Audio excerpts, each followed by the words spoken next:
बाल ब्रह्मचारी अनंत विभूषित त्रयंबकेश्वर चैतन्य महाराज ने कहा कि जो मनु के सिद्धांत माने वही मनुष्य है। संत श्री बुधवार को हरिशिवा धाम उदासीन सनातन मंदिर में चातुर्मास प्रवचन के तहत श्रद्धालु समुदाय को संबोधित कर रहे थे। उन्होंने कहा कि आदम संस्कृति में उत्पन्न व्यक्ति आदमी है। सनातन संस्कृति में मनुष्य को मानव कहा जाता है। मानव के पैदा होते ही 3 ऋण होते हैं: माता पिता का ऋण, देव ऋण, ऋषि ऋण।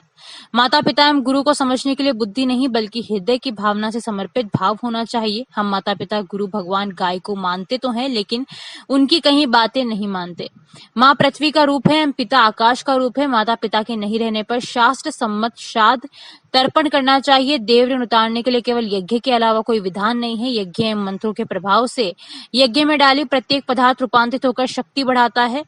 ऋषि ऋण से मुक्त होने के लिए शास्त्र के अनुसार सनातन ग्रंथों का अध्ययन करना चाहिए। सनातन शास्त्रों में कहीं भी अधिकार की चर्चा नहीं, केवल कर्तव्य पालन के बारे में बताया गया है।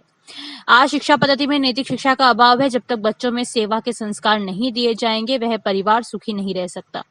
घर के दैनिक कार्यों में सहयोग देने हेतु छोटे छोटे कार्यों से उसे प्रोत्साहित करना चाहिए। प्रवक्ता रश्मिकांत आचार्य ने बताया कि कथा के प्रारंभ में गीताबाई ने मस्त जवानी में बुढ़ापा किसने देखा सुंदर भजन प्रस्तुत किया। नारायण स्वामी ने स्वतंत्र दिवस का जिक्र करते हुए हमें क्या पाया क्या खोया इसके बारे में बताया। आयोजक परिवार के राधेश्याम अग्रवाल ने बताया कि हरिशिवा धाम उदासीन आश्रम सनातन मंदिर में महामंडलेश्वर हंसराम उदासीन महाराज के सानिध्य में प्रवचन प्रतिदिन अपराह्न 3 से शाम 5 बजे तक चल रहे हैं। प्रवचन का सीधा प्रसारण लोकवाणी चैनल पर किया जा रहा है।